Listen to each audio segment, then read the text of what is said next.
교수로 있는 최영찬 목사님이 다시 듣기라는 책에서 이런 말을 합니다. 하나님의 음성을 듣는 것은 성경적인가? 신학자들뿐 아니라 목회자와 성도들 중에도 부정적인 견해를 가진 사람이 많다. 그러나 오늘날에도 하나님의 음성을 들을 수 있다는 것이 성경에 부합한다고 보는 신학자들의 견해도 또 하나의 주류를 이루고 있다. 오늘날에도 하나님은 성경 말씀에서 벗어나지 않는 범위 안에서 여러 가지 언어와 방법들을 통하여 말씀하신다고 주장한다.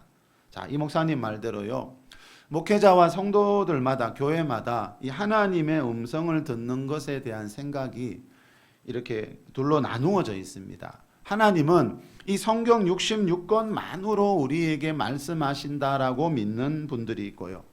아니다, 하나님은 이 성경 이외에 다른 음성을 가지고도, 다른 음성을 통해서도 우리에게 말씀하신다라고 믿는 사람들도 있다라는 겁니다. 이 목사님 말을 더 들어보세요. 하나님의 음성 듣기에 관한 책에서 공통적으로 발견할 수 있는 것은 귀로 들리는 음성만을 듣는 범위에 두는 것이 아니라 성경이나 환상, 꿈 또는 삶의 환경을 통해서도 하나님의 음성을 들을 수 있다고 본다. 하나님의 음성을 듣는다는 것은 반드시 귀로 들리는 것만을 의미하지는 않는다. 자, 여러분, 하나님은 이 성경 말씀만이 아니고요, 또 귀에 들리는 그런 음성이 아니라요, 하나님이 가지고 있는 다양한 음성, 하나님이 사람에게 말씀하시는 다양한 음성을 가지고 있다는 거죠. 사도행전 2장 17절에서 말하는 예언, 환상, 꿈과 같은 음성으로 우리에게 말씀하실 때가 있고요, 또 우리 삶에서 일어나는 어떤 환경을 통해서 하나님이 우리에게 말씀하실 때도 있다는 거예요. 에스라 1장 1절에 보면은요, 여호와께서 예레미야의 입을 통하여 하신 말씀을 이루게 하시려고 바사왕 고레스의 마음을 감동시키심이라는 말씀이 나와요. 바사왕 고레스는 하나님 믿지 않는 이방신을 섬기는 사람이거든요. 그런데 하나님이 바사왕 고레스의 마음을 감동시키셔서 그 이스라엘 사람들을 고국으로 돌려보내면서 성전을 건축하라고 했는데, 이 말은 하나님은 때로는 불신자의 입을 열어서 하나님 말씀을 전하실 때가 있다는 거예요. 그리고 출애굽기 35장 21절에 보면요, 마음이 감동된 모든 자와 자원하는 모든 자가 와서 회막을 짓기 위하여 여호와께 드렸으니 라는 말씀이 나와요.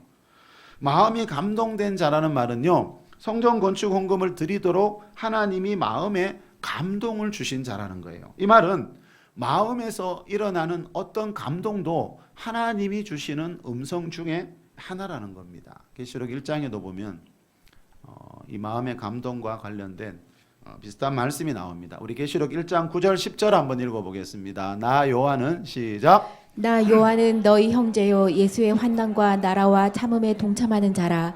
하나님의 말씀과 예수를 증언하였으므로 말미암아 밤모라 하는 섬에 있었더니 주의 날에 내가 성령에 감동되어 내 뒤에는 나는 나팔 소리와 같은 큰 음성을 들으니. 자, 이 사도 요한이 주의 날에 들었던 이 큰 음성이요, 요 바로 밑에 10절 이하에 보면은 예수님의 음성이었어요. 이 사도 요한이 밤모라는 섬에서 갇혀 있을 때 이 예수님의 음성을 들었거든요. 그런데 중요한 것은 10절에 나오듯이 주의 날에 내가 성령에 감동되어 있을 때 어떤 큰 음성을 들었다는 거죠. 성령에 감동되어, 이게 중요합니다. 이 말은 우리가 어떤 영적인 체험을 할 때요, 우리가 어떤 영적인 음성을 들을 때요, 성령이 감동된 상태에서 그런 것들을 경험하게 된다라는 거죠. 사도행전 8장 29절에 보면은요, 성령이 빌립더로 이르시되라는 말씀이 기록되어 있습니다. 성령님이 빌립에게 말씀하셨다는 거예요. 자, 빌립 집사님이 성경이 아니라요, 성령의 음성, 성령님의 음성을 들었다는 게 중요합니다. 예수님이 요한복음 15장 13절에서 진리의 성령이 오시면 그가 스스로 말하지 않고 오직 들은 것을 말할 것이다 그랬어요. 성령님은 스스로 말씀하시지 않고 오직 들은 것을, 누구에게요? 성부 하나님께 들은 말씀을 성령님은 우리에게 해주세요. 다시 말하면, 그래서 성령님의 음성은 곧 성부 하나님의 음성이라는 거죠. 자, 그런데 여러분, 성령님은 빌립 집사님에게만 말씀하실까? 우리가 이걸 생각해 봐야 된다는 거죠. 예. 여러분 빌립 집사님이 성령의 음성을 들었다면 다른 사람도 들을 수가 있다는 거죠. 사도행전 13장 2절에 보면 거기도 성령이 이르시되라는 말씀이 나와요. 안디옥 교회가 기도하다가 성령님의 음성을 듣고 최초로 선교사를 파송하는 장면이에요. 안디옥 교회가 성령의 음성을 들었다면 다른 교회도 들을 수 있지 않을까? 성령님은 안디옥 교회에만 말씀하시는 성령님일까? 자, 우리가 이걸 생각해 봐야 된다는 거죠. 성령님은 초대교회 때만 말씀하시는 분일까? 초대교회 사도들이 죽고 난 뒤엔 지금까지 한마디도 안 하시고 계시는 그런 성령님일까? 그런 하나님일까? 우리가 이거는 깊이 생각해 봐야 될 문제거든요. 자, 여러분, 이렇게 그리스도인들은요, 초대교회 때만이 아니고 지금도요, 이 성경을 통해서만이 아니라 성경 66권을 통해서만 하나님의 음성을 듣는 것이 아니라 이 성경 이외에 성령의 음성, 성령님 안에 있는 성령의 감동 안에서 일어나는 그런 다양한 음성을 들을 수 있는데, 사도 바울이 오늘 본문에서 이것을 보고 뭐라 그랬냐면, 본문 한번 보실래요? 무릇 하나님의 영으로 인도함을 받는 사람이 곧 하나님의 아들이라 그랬어요. 자, 여러분, 하나님의 아들, 하나님의 자녀가 되면, 자, 하나님의 자녀가 된다는 게 무슨 뜻인가 이 말입니다. 예수님 믿고 하나님의 아들 자녀가 되면 그 사람은 하나님의 영으로 인도함을 받는 사람이 된대요. 자, 하나님의 영으로 인도함을 받는다는 말이 뭘까요? 하나님의 영이신 성령님이 주시는 감동을 알고 성령님 안에 있는 다양한 음성을 들을 수 있다라는 거죠. 그래야 성령님의 인도를 받게 되지요.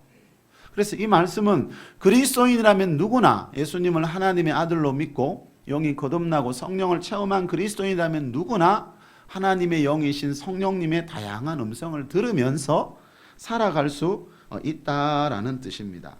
자, 성령의 임재를 경험하고, 여러분, 제가 예배 전에도 잠깐 말씀드렸지만요, 그리스도인들에게 성령의 임재를 경험하고 성령의 감동 안에 들어가는 것만큼 중요한 것은 없더라는 거죠. 자, 이것이 가장 성경적이고 가장 복된 일인데, 자, 이것에 대한 오해가 참 많이 교회 안에 퍼져 있습니다. 자, 하나님이 지금도 여러분 우리에게 성경 이외에 다른 음성으로 말씀하시고 있는 이유가 뭐라 그랬죠? 이 하나님의 다양한 음성 안에는 우리 한 사람 한 사람을 향한 관심과 사랑이 들어있다 그랬습니다. 그렇죠? 이 성경 66권은요 모든 시대 모든 그리스도인들을 향한 음성이지만요, 예언과 환상과 꿈, 성령의 감동 같은 이런 다른 다양한 음성들은요, 우리 한 사람 한 사람을 향한, 우리 교회를 향한, 우리 가정을 향한, 우리 일터를 향한, 한 사람 개인을 향한 하나님의 그런 세밀한 관심과 사랑이 담겨 있다라는 거죠. 여러분, 관심이 있으니까 대화하고 싶잖아요. 우리도 어떤 사람들, 많은 사람들 만나지만 내가 관심이 있는 사람이 생기면 그 사람하고 더 대화하고 싶고 더 친밀한 관계를 누리고 싶잖아요. 하나님이 이렇게 다양한 방법으로 우리에게 말씀하시는 이유는 나는 너에게 관심이 있다는 거죠. 너에게 나의 사랑을 더 표현해 주고 싶다는 거죠. 그래서 이런 성경적인 이런 다양한 음성을 듣게 되면 그때 내 영혼이 굉장히 기뻐하게 되고 내 영혼의 치유와 회복이 많이 일어나더라는 거죠. 자, 여러분, 그런데 이런 다양한 음성을 들으면서 하나님과 더 친밀한 교제를 나누기 위해서는 먼저요, 하나님은 지금도 이렇게 다양한 음성으로 말씀하시고 있는 분이라는 것을 믿어야 합니다. 야고보서 13장 58절에 보면 예수님이 고향에 가셨을 때요, 그들이 믿지 아니함으로 말미암아 거기서 많은 능력을 행하지 아니하시니라는 말씀이 나와요. 여러분, 예수님 고향이니까 다른 것보다 예수님 마음이 분명히 더 많은 능력을 베풀고 싶었을 거예요. 내 고향이니까. 그런데 그 고향 사람들이 믿지 않아서, 예수님이 갑자기 능력이 줄어서가 아니고요, 고향 사람들이 예수님이 많은 능력을 행할 수 있는 그런 분이라는 것을 믿지 않아서 예수님은 거기서 능력을 행하지 않았대요. 이 말은 하나님은요, 하나님의 능력을 믿지 않는 사람들에게까지 억지로 믿게 해서 그 능력을 보여주시지는 않는다는 거예요. 이 말은요, 하나님은 하나님의 다양한 음성을 믿지 않는 사람들에게 억지로 그런 것을 믿으라고 하지는 않는다는 거예요. 그래서 여러분들도 제가 늘 그랬죠. 주위 분들에게 이 성령 체험이나 성령의 임재나 어떤 은사에 대해서 말씀해 보시고, 그분이 이런 부분을 받아들이지 않고 인정 안 하는 분이라면 더 이상 대화를 하지 마라 그랬죠. 왜요? 그때부터는 논쟁이 되고 싸움이 되거든요. 하나님은 절대 강요하지 않습니다. 그래서 이런 게 있습니다 하고 전해주시고, 그것을 받아들이지 않을 때는 이제 더 기다려야 되겠죠. 그분이 변할 때까지. 예수님 전하는 것도 마찬가지지요. 복음을 전해보면 이분이 이 복음을 믿고 들을 만한 그죠? 분인지 우리가 대충 알 수 있잖아요. 엄청난 고부감을 가지고 있는데 계속해서 여러분 그 전하기보다는 또 어떨 때는 기다려야 될 때가 있더라고요. 자, 여러분 신앙은 강요한다고 되는 것이 절대 아닙니다. 그래서 저도 여러분 보고 우리 교회 안에 어떤 공부 과정이 있습니다. 광고만 하지. 예전에는 조금 이렇게 강요했어요. 왜요? 그분이 해야 빨리 잘할 수 있는데 이제 그 욕심이 앞서니까. 여러분 자식들한테 이게 좋은 거 먹이고 싶잖아요. 그래야 이 자식들한테 도움이 되니까. 근데 그렇게 해보니까 효과를 본 적이 거의 없습니다. 그래서 기다리는 게 필요하구나. 자, 여러분 신앙은 강요한다고 되는 게 아니고요. 하나님이 사람을 창조하실 때 주신 자유의지라는 게 있거든요. 그 자유의지를 가지고 스스로 하나님을 믿고 스스로 하나님을 원하고 하나님의 능력을 원해야, 자, 그때 하나님께서 하나님의 능력을 나타내실 수 있다는 거죠. 자, 예수님 시대 제사장들인 사두개인들이 그 성경과 하나님에 대해 크게 오해했다 그랬죠. 그죠? 날마다 여러분 성전에서 제사를 집례하는 제사장들이, 입만 열면 하나님에 대해서 전하는 제사장들이 예수님이 보니까 성경도 하나님의 능력도 크게 오해하고 있는 거예요. 그런데 그런 일들이 예수님 시대만이 아니고 구약 성경에 보면 어느 시대나 있었고 신약 시대도 마찬가지라는 거죠. 하나님에 대한 오해가 어느 시대나 많이 있다는 거죠. 자, 지금 우리가 살고 있는 이 시대 하나님에 대한 큰 오해 중에 하나가 이겁니다. 하나님은 이 신약 시대에는 성경 말씀이 있기 때문에, 성경 66권이 있기 때문에 성경만으로 말씀하시고 있다. 이런 큰 오해가 지금 우리 시대에 많이 퍼져 있습니다. 그러나 계시록 11장 하나만 봐도요, 자, 이것은 잘못된 생각이라는 걸 알 수 있습니다. 우리 계시록 11장 2, 3절 한번 읽어보겠습니다. 성전 바깥마당은 시작. 성전 바깥마당은 측량하지 말고 그냥 두라. 이것은 이방인들에게 주었은즉 그들이 거룩한 성을 42달 동안 짓밟으리라. 내가 나의 두 증인에게 권세를 주리니 그들이 굵은 베옷을 입고 1260일을 예언하리라. 우리가 계시록 설교할 때 많이 살펴봤습니다만, 자, 2절에 나오는 42달도 3년 6개월, 3년 반이고, 그죠? 3절에 나오는 1260일도 3년 6개월, 3년 반입니다. 그죠? 그런데 이렇게 다르게 표현하는 이유는 이 두 기간이 시기적으로 겹친 기간이 아니고 다른 때이고 또 다른 의미를 가지고 있기 때문에 똑같은 3년 반이지만 이렇게 다르게 표현하고 있습니다. 자, 3절에 나오는 두 증인이 굵은 베옷을 입고 1260일 동안 예언하는 이 시기는 예수님 재림 직전에 읽게 될 그 7년 대환란 중에 전 3년 반의 앞부분에 해당하는 기간이라 그랬죠. 그리고 2절에서 말하는 거룩한 성이 42달 동안 짓밟히게 될 이 기간은 적그리스도가 본색을 드러내어 거룩한 성인 예루살렘을 짓밟게 될 후 3년 반에 대한 이야기라 그랬습니다. 자, 그런데 이 계시록 이 다음 장 12장 6절에 보면은요, 이 1260이라는 말이 또 나오고요, 13장 5절에 가면은요, 이 42달이라는 말이 또 나옵니다. 이렇게 계시록에는 이 두 기간에 대한 말씀들이 특별히 많이 들어있다 그랬죠. 이 두 기간을 합치면 3년 반, 3년 반을 합치면 7년입니다. 그죠? 자, 7년 대환란이라는 말은 성경에는 없지만 예수님이 마태복음 24장에서 세상 끝에 일어날 징조에 대해서 말씀하실 때 창세 이래로 없는 큰 환란이 있을 것이다 했는데, 요 두 기간을 합친 그 7년이라는 기간을 말하고 있다는 거죠. 그래서 이 7년 대환란이라는 말을 사용하고 있습니다. 자, 이 7년 대환란 중에요, 이 전 3년 반인 1260일 동안 이 두 증인이라는 사람이 등장해서 어떤 일을 하게 되는지 요 말씀 아래에 보면 쭉 나와 있거든요. 그런데 교회 역사를 아무리 살펴봐도 그런 일들이 교회 역사 가운데 일어난 일이 없었습니다. 다시 말하면 이 두 증인, 이 말씀은 앞으로 미래에 일어날 예수님 재림 직전에 일어나게 될 미래의 일이라는 거죠.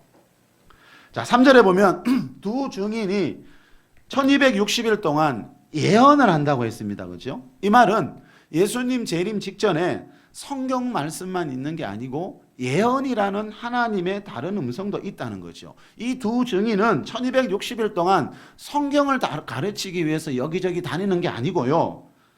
굵은 베옷을 입고 예언을 하러 다닌다라고 분명히 나와 있습니다. 성경 기록된 성경 말씀을 가르치는 거 하고요. 이 성경에 기록된 하나님의 음성하고 이 예언이라는 하나님의 음성은 분명히 다르다라는 거죠. 자, 다시 말하면 예수님 재림 전까지 교회 안에 이 예언이라는 음성도 성경과 다른 이 음성이 분명히 존재하고 있다라는 것을 알 수가 있습니다. 그리고 예언이라는 음성이 있다면 서두에 살펴본 환상이나 꿈, 삶의 환경 같은 성령의 감화 감동 같은 그런 다양한 음성도 분명히 존재하고 있다라는 것을 우리가 알 수 있습니다. 자, 그렇다고 해서 여러분, 이런 다양한 음성들이요, 성경 이외의 다양한 음성들이 존재하고는 있지만 이런 것들이 성경만큼 권위가 있다는 말은 절대로 아니라는 것을 여러분이 기억해야 합니다. 언제나 성경이 가장 중요하고 성경보다 더 중요한 음성은 없습니다. 성경만큼 확실한 하나님의 음성은 없습니다. 많은 분들이 실수하는 게 이거더라고요. 내가 듣고 내가 본 거를 너무 절대시해요. 나라는 사람은 실수할 수 있는 연약한 존재라는 걸 알아야 되는데 내가 봤습니다. 내가 들었습니다. 이런 것들이 너무너무 강해요. 그래서 결국 실족하는 일들을 수없이 저는 봤습니다. 자, 여러분, 성경의 저자들이 성경을 쓸 때요, 성령의 감동 안에서 썼기 때문에 성경은 1.1획도 틀림이 없는 하나님의 음성이지만요, 지금 우리 시대에 하나님의 다양한 음성을 분명히 들을 수는 있지만요, 그런 음성들을 듣는 사람들이 성경의 저자들처럼 성령의 완전한 감동 아래에 있는 것은 결코 아니라는 거지요. 그래서 내가 어떤 음성을 듣거나 어떤 체험을 했든지 간에요, 그것을 성경 말씀보다 우선시해서도 안 되고, 좀 전에 말씀드린 것처럼 나라는 사람은 얼마든지 실수할 수 있는 연약한 존재라는 것을 우리가 잊지 않아야 된다라는 겁니다. 존 비비어 목사님이 음성이라는 책에서 이런 말을 합니다. 1990년대 10년간 교파를 초월해 전 세계 수백 개의 교회와 컨퍼런스 그리고 성경학교를 방문했다. 그 결과 나는 전 세계적으로 하나님이 일하시는 놀라운 광경과 함께 낙심이 되는 모습을 모두 목격할 수 있었다. 나와 아내는 거짓 예언 사역을 직접 접해왔다. 수많은 남용 사례를 들었고 거짓 예언 사역을 경험한 많은 이들의 이야기를 들었다. 경미한 손실로부터 대재앙이라고 할 만한 정도까지 다양했다. 나는 거짓 예언이 어떻게 가정을 파괴하고 교회를 조종하거나 분열시키는지에 대해 목회자들의 이야기도 경청했다. 어떤 경우에는 이미 큰 손해를 입고 난 후에야 미혹이 분명히 드러나기도 했다. 자, 이 목사님은 전 세계 교회를 다니고 계시더라고, 지금도요. 그래서 이 목사님이 다녀보니까, 그죠? 이 거짓 예언 사역 때문에 가정이 파괴되고 교회가 분열되고 깨어지는 그런 일들이 전 세계적으로 많이 일어나고 있다는 겁니다. 우리나라도 마찬가지입니다, 여러분. 빌 해몬 목사님도 선지자와 개인적 예언이라는 책에서 비슷한 말을 합니다. 예언은 생명과 치유와 회복을 가져오는데 쓰여질 수도 있고 혼란, 분열, 죽음을 가져오는데 쓰여질 수도 있다. 여러분, 예언은 이렇게 양극단적인 요소가 있기 때문에 오늘 오후 설교 제목이 영적인 분별력인데요, 반드시 영적인 분별력을 기르고 영적인 분별력을 가진 뒤에 이 예언을 대해야 한다라는 거죠. 그런데 성도분들 입장에서 너무 신기한가 봐요. 하나님이 당신에게 이렇게 말씀하십니다. 그런 말을 들으면 먼저 분별을 해야 되는데 우리는 너무 신기하게 여기는 바람에 그저 무턱대고 받아들이다가 이 목사님 말대로 가정이 깨어지는 일 허다하고요. 온갖 부작용들을 다 경험하고 있다라는 거죠. 요한일서 4장 1절 말씀처럼요. 영을 다 믿지 말고 그것이 하나님께로부터 온 것이 분별하는 것은 우리 한 사람 한 사람이 다 해야 될 책임이거든요. 자, 성경이 우리에게 말하고 있는 것 중에 하나는요. 삼위일체 하나님을 믿는 정통 교회 안에도 이 목사님이 경험한 것처럼 사람은 다 연약하고 부족한 존재이기 때문에 수많은 거짓 예언들이 있을 수가 있다라는 것을 이 목사님만이 아니고요. 성경에서도 끊임없이 우리에게 강조하고 있습니다. 자, 우리 한 가지 예를 볼까요? 우리 이사야 29장 9절 10절 한번 보겠습니다. 너희는 시작. 너희는 놀라고 놀라라. 너희는 맹인이 되고 맹인이 되라. 그들의 취함이 포도주로 말미암음이 아니며 그들이 비틀거림이 독주로 말미암음이 아니니라. 대저 여호와께서 깊이 잠들게 하는 영을 너희에게 부어주사 너희의 눈을 잠기셨으니 그가 선지자들과 너희의 지도자인 선견자들을 덮으셨음이라. 9절에 보니까 여러분 하나님이 놀라고 놀라라 그랬는데 이 말씀 읽으면서 놀라셔야 되는데 엄청 놀라셔야 되는데 왜요? 하나님이 지금 너희는 놀라고 놀라라고 이 말씀을 하고 계시는데 아무 감정 없이 읽으면 안 되는데 저는 이거 읽을 때마다 진짜 가슴이 찢어지고 놀라요. 그만큼 이게 무서운 일이거든요. 우리가 기쁠 때 물론 놀랄 때도 있지요. 근데 이 내용을 보면 전혀 기뻐서 놀라는 게 아니고요. 여러분 하나님을 믿는 사람들이 엄청나게 놀라라는 거예요. 하나님이요. 놀라운 일이 하나 있는데 10절에 나오듯이 여호와께서 깊이 잠들게 하는 영을 너희에게 부어주셔서 너희의 눈을 감겨 놓으셨다는 거예요.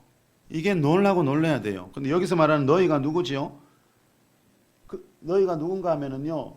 그가 선지자들과 너희의 지도자들인 선견자들을 그랬지요. 하나님이 그 당시에 이스라엘 백성들의 종교 지도자들인 선지자들과 선견자들의 눈을 영적인 눈이겠죠. 그죠? 영적인 눈을 감겨 놓으셔요. 깊이 잠들게 하는 영을 부어서. 여러분 선지자들과 선견자는 선지라는 건 먼저 알고 선견 먼저 보는 자들인데 하나님의 음성을 먼저 보고 영의 세계를 먼저 알아야 될 분들이 지금 영의 눈이 감겨 있는 거예요. 그런데 중요한 건 그런 상태에서 선지자 노릇을 하고 있어요. 네. 깊이 잠들게 하는 영. 영계에 이게 있습니다. 이 영이 오면 영적인 눈과 귀가 멀게 됩니다. 그런데 선지자 할 수 있고요. 사역자 할 수 있고요. 예언기도 할 수 있고요. 그렇게 살고 있어요. 네. 좀 놀라셔야 돼요, 여러분. 왜 하나님이 지금 놀라라고 하는데. 네. 여러분 영적인 눈이 멀었는데 지금 영적인 지도자 역할을 하고 있다는 거예요. 이걸 분별할 수 있습니까, 여러분? 자, 이 말씀 아래 13절에 보면 사람의 계명이라는 말이 나와요. 자, 이런 선지자들이 하는 설교와 예언은요, 언뜻 들어보면 하나님 말씀, 하나님 음성과 비슷한 것 같은데 가만히 보면 사람의 계명, 사람의 생각과 사상이 담겨 있다는 거예요. 이것을 분별할 수 있어야 된다는 거죠. 그리고 이 말씀 아래 14절에 보면요. 내가 이 백성 중에 기이하고 가장 기이한 일을 다시 행하리니. 이게 하나님 세계에서 일어나는 정말 기이한 일이거든요. 그런데 이런 기이한 일이 이사야 시대에만 있는 게 아니고 앞으로 다시 행하리니. 이 말은 기독교 역사도 세상 역사처럼 반복된다는 거예요. 이런 일들이 어느 시대에나 일어날 수 있다는 거예요. 그래서 예수님이요. 마태복음 23장 16절에 보면 눈먼 인도자요 이렇게 말씀한 적이 있어요. 예수님 당시에 이사야 시대와 예수님 시대는 700년 정도 차이 나거든요. 예수님 당시에도 종교 지도자들 보니까 예수님이 보실 때는 눈 먼 인도자, 영적인 눈이 멀어 있지만 인도자, 지도자의 자리에 있다는 거예요. 여러분 이게 영의 세계에서 정말 놀라고 놀라야 될 일이에요. 이런 기이한 일을 다시 행하리니 다시 일어난다는 거예요.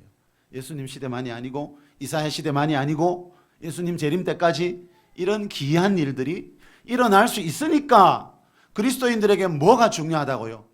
사랑하는 자들아 영을 다 믿지 말고 그것이 하나님께로부터 온 것인지 분별하라. 성도 개개인에게 하시는 말씀이에요. 왜요? 이런 걸 분별하지 못하면 결국 나와 내 가정, 내 교회가 피해를 보게 되거든요. 사도행전 2장 17절 말씀처럼요. 하나님이 말세에 모든 육체에 성령을 부어주시면요. 예언이나 환상, 꿈 이런 하나님의 다양한 음성을 누구나 성도라면 다 들을 수 있어요. 자, 그렇지만 그런 다양한 음성을 듣는 것보다 더 중요한 것은 그것이 정말 하나님께로부터 온 것인지 분별해야 한다는 거죠. 이 분별을 하지 못해서 아까 존비비어 목사님 말대로 잘못된 그런 예언 사역 때문에 가정이 깨어지고 교회가 깨어지는 그런 일들이 전 세계적으로 일어나고 있다고 이 목사님이 말씀하고 있습니다. 바울이 고린도서 11장 14절에서요. 사탄이 자기를 광명의 천사로도 가장할 수 있다고 그랬어요. 마귀가요. 천사로 가장해서 나타날 수 있어요. 어설프게 가장할까요? 변장 가장 왜 하지요? 속이려고 하잖아요. 특히 사탄이 거짓의 아비, 거짓의 천재인 사탄이 변장하고 나타날 때 우리가 대충 보면 알 수 있도록 그렇게 나타날까요? 그러면 분별력이 뭐 필요하겠습니까? 그죠? 여러분, 이 말은 마귀가 주는 예언과 환상과 꿈 얼마든지 가당하다는 거예요. 마귀가 주는 예언 기도가 있을 수 있다는 거예요. 마귀가 보여주는 환상이 있고 연계가 있다는 거예요. 근데 설마 내가 보고 경험한 것이 그러리라고 깊이 분별하는 사람들은 거의 못 본 것 같아요. 아까 말씀드렸죠. 자신을 믿으면 안 됩니다. 영의 세계는요.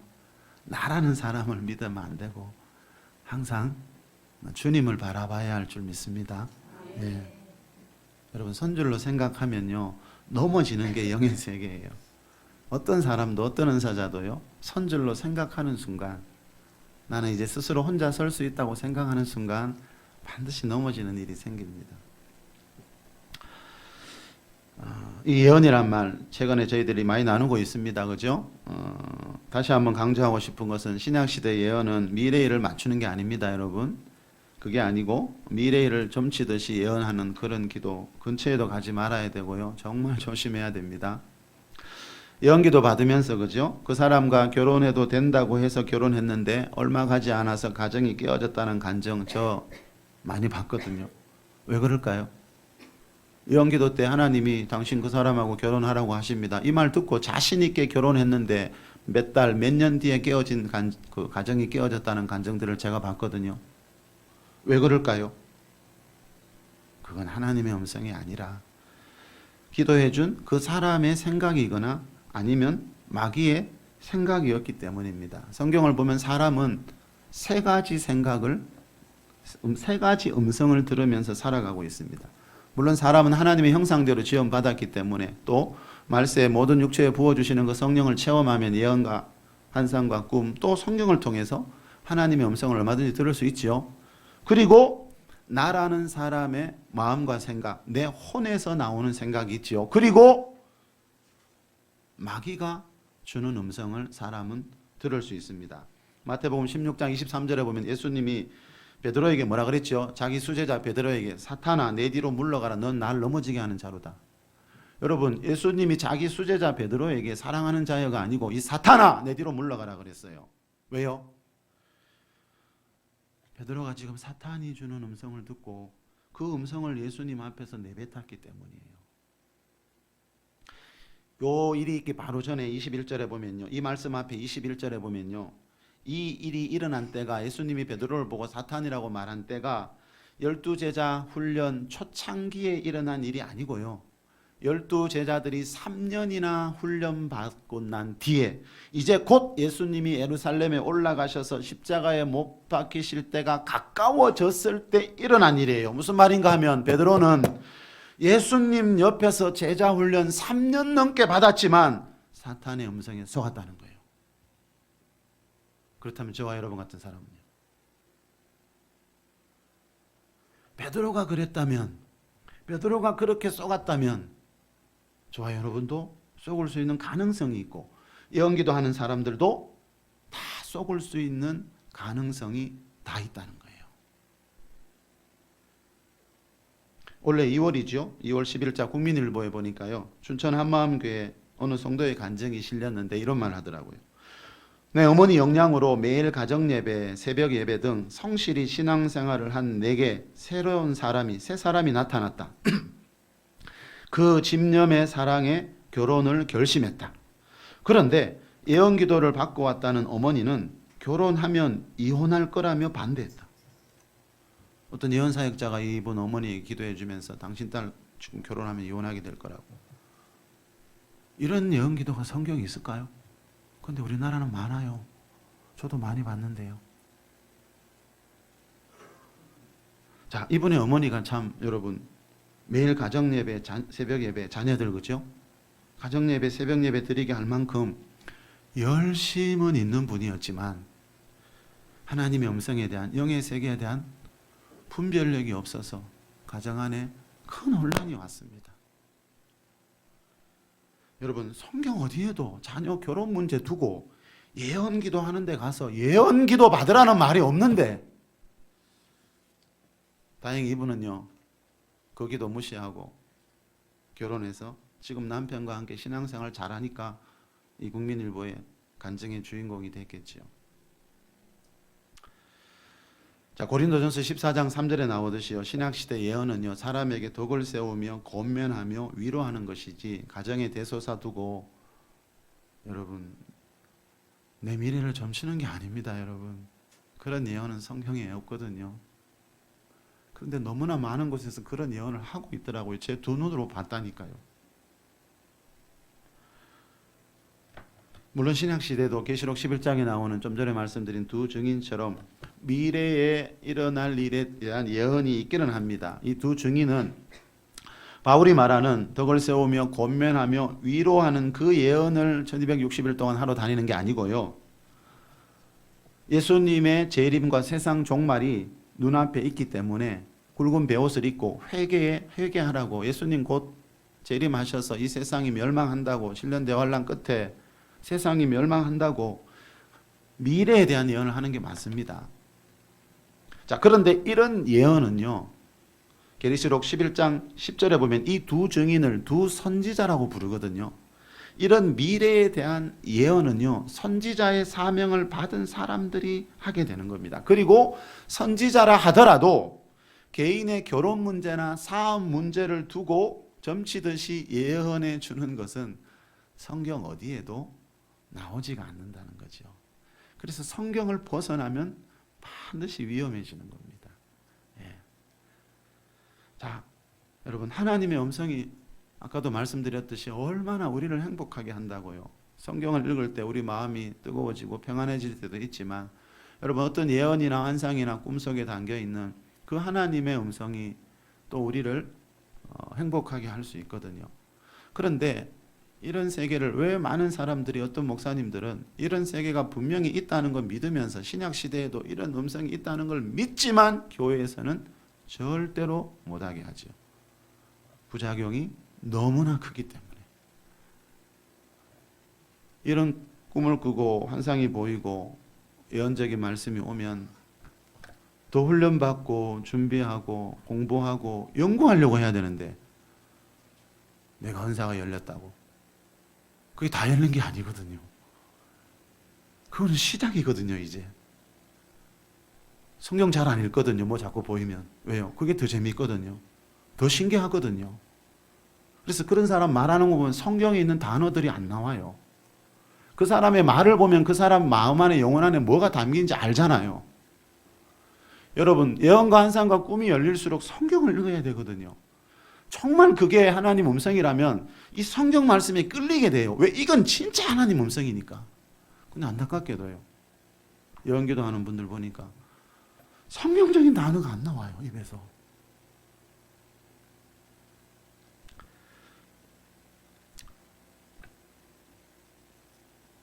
예전에 제가 만났던 어떤 목사님은요, 성도 시절에 기도하는데 갑자기 자신이 환상을 봤는데 목사 가운을 입고 있는 자기 모습을 봤대요, 환상 중에. 그래서 그분은 신학교 가서 지금 목사님이 되었어요. 자, 이렇게 하나님의 다양한 음성 안에는요, 나와 내 가정을 향한 미래적인 메시지가 들어있을 수 있습니다. 중요한 것은 이런 음성을 예언기도나 다른 사람을 통해서 들으려고 해서는 안 된다는 거예요. 자, 이런 문제는 오늘 본문 말씀처럼 사도 바울의 말씀처럼 직접 성령의 인도하심을 받아서 결정해야지, 이렇게 중요한 문제를 생전 처음 보는 사람 앞에 가서 점치듯이 적어내놓고 그렇게 하는 기도는 성경에 없어요, 여러분. 그렇게 하다가 존 비벼 목사님 말씀처럼 가정 안에서, 교회에서 엄청난 혼란을 겪기 때문에 이런 다양한 음성을 멀리하게 되는 그런 일들이 참 많이 있습니다. 케네스 해기 목사님이 예언을 분별하는 7단계라는 책에서 이런 말을 합니다. 예언을 분별하는 세 번째 척도는 하나님의 말씀에, 성경 말씀에 부합하는가입니다. 여기에서 우리가 하나님 말씀을 아는 것이 얼마나 중요한지 알 수 있습니다. 왜냐하면 하나님 말씀에 대한 지식이 없이는 예언을 분별할 수 없기 때문입니다. 그런데 많은 분들이 아직 하나님 말씀 잘 모르는데 그 예언 받는 곳에 와서 그 예언을 열심히 받고 있더라고요. 이 3장의 제목이 말씀과 일치하는가입니다.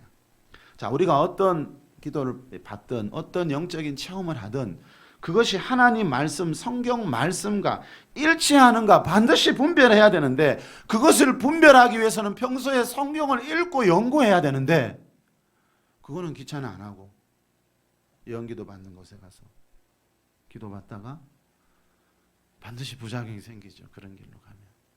예. 그래서 목사님들이 제일 겁내는 게 대부분 예언기도입니다.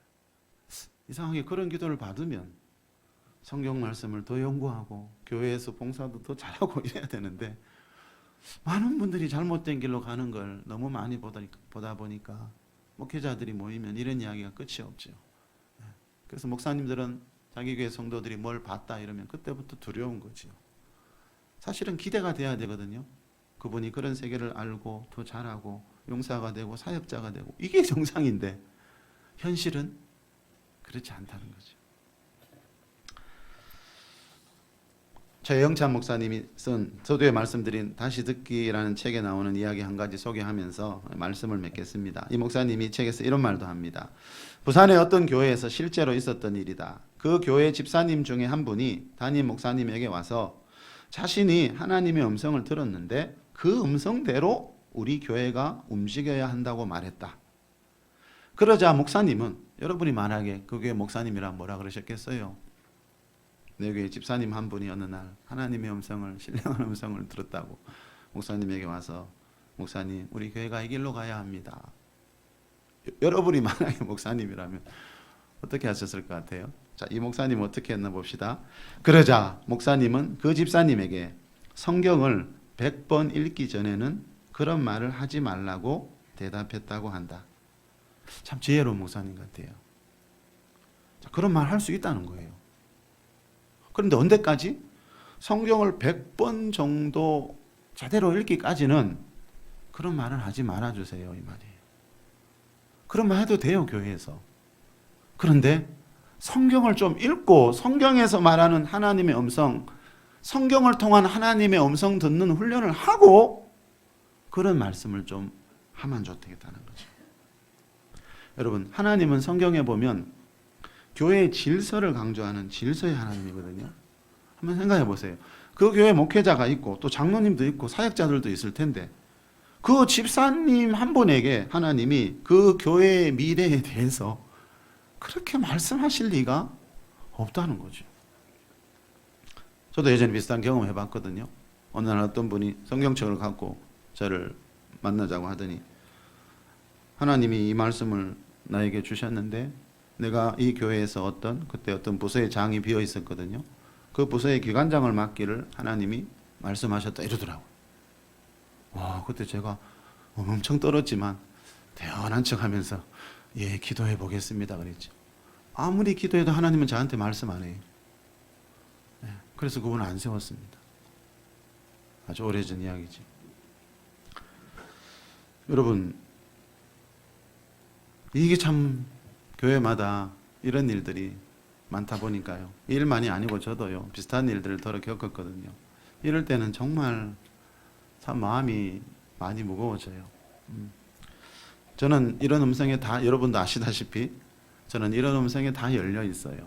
그리고 여러분들을 그런 세계로 인도하고 싶어서 이번에 연합 집회도 했고요. 그건 여러분들이 인정하실 거예요. 그런데 그럼에도 불구하고 제가 이렇게 이런 훈련을 말씀을 많이 전함에도 불구하고 알게 모르게 일어난 부작용들이 엄청 많아서 저는 그 부분하고 싸우는 게 사실은 제일 큰 힘이 들어요.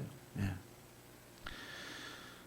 자, 여러분 성경 66권을 공부하면서 성경으로 하나님의 음성을 듣는 훈련을 하면서 그런 다양한 음성에 열리는 것은 아주 좋은 거예요. 그런데 대부분 성경 읽고 쓰고 외우는 거는 귀찮아서 안 하고 그런 뭐 보고 들리고 이런 데 사람이 사실은 더 끌리거든요. 자, 그래서 반드시 문제가 생기는 겁니다. 예. 자, 오늘 본문 말씀처럼 예수님을 하나님의 아들로 믿는 자녀라면, 하나님 아들이라면 누구나 성령의 인도하심. 이 말은 뭐지요? 성령님이 그 시에 주시는 어떤 말씀, 음성, 감동을 받을 수 있다는 거잖아요. 자, 그런데 그런 것들이 정말로 성령님으로부터 온 것인가? 아니면 광명의 천사로 가장할 수 있는 마귀가 지금 나를 속이려고 하는 것인가? 이런 것을 분별할 수 있는 훈련이 되어 있는 사람들이 많지 않기 때문에 문제가 많이 생깁니다. 이런 훈련을 하자고 저도 여러분들에게 얼마나 요청을 했습니까? 안전한 길이 있습니다. 영의 세계는요, 야고보서 1장에도 나오지요. 온갖 좋은 은사와 온전한 선물이, 은사는 위험하거나 뭐 힘든 게 아니고요, 정말 좋은 거예요. 영의 눈이 열리는 거죠. 이건 정말 축복인데 우리가 성경에서 말하는 대로 하지 않으면 부작용이 따라온다는 거죠. 예. 여러분, 체력이 우리 하루아침에 길러지지 않지요. 마찬가지로 우리 영성도 하루아침에 팍 자라지 않습니다. 그래서 하나님은 여호수아에게 뭐라 그랬죠? 주야로 이 율법책을 네 곁에 두고 이 주야로 이 말씀을 읽고 이 가운데 기록된 대로 지키래. 여호수아는 여러분 모세 밑에서 40년을 훈련받은 사람이에요. 시내산에 아무도 못 올라갈 때 여호수아는 중턱까지 올라갔고요. 또 한 나라의 지도자가 되었고요. 가나안 전쟁을 앞두고 있고요. 그런데 뭐 하라고요? 여호수아야, 주야로 성경을 읽어라. 그렇다면 우리는요, 여러분, 우리가 어떤 은사가 열리고 어떤 기적을 보더라도 우리가 정말 해야 될 일은 뭐죠? 우리가 모여서 집에서 성경을 읽어야 되거든요. 여러분, 이 성경 말씀이 와닿지 않고 읽어도 깨닫지 않고 지겹다면은 그런 음성을 구하면 안 됩니다. 왜요? 나에게 아직 그런 분별력이 없다는 거예요. 그런데 내가 하루도 성경을 읽지 않고는 잠드는 게 불편하고 늘 마음이 성경에 가 있고 하루에 수십 장, 수백 장 안 읽더라도 하루에 한두 장이라도 꼭 그 시간 되면 이 성경이 읽고 싶어지고, 여러분 그런 상태에서 이런 훈련이 함께 가면은 가장 안전한 길이라는 거죠. 그래서 저도 다는 모르지만요, 안전하고 편안하게 이런 길을 갈 수 있는 길이 얼마든지 있는데, 그래서 여러분 우리가 주님께 시간을 드려야 되고요. 성경 말씀을 늘 가까이 해야 영의 세계가 열릴 때 내 영혼육이 더욱더 유익이 될 수 있다는 거죠. 자, 여러분 먼저는 이 성경에 기록된 이 성경 66권을 통한 하나님의 음성을 소중히 여기는 여러분 되시기를 바랍니다. 그래서 성경 이외에 다양한 음성도 들으면서 살아가는 복된 인생이 되시기를 우리 주 예수 그리스도의 이름으로 축복합니다.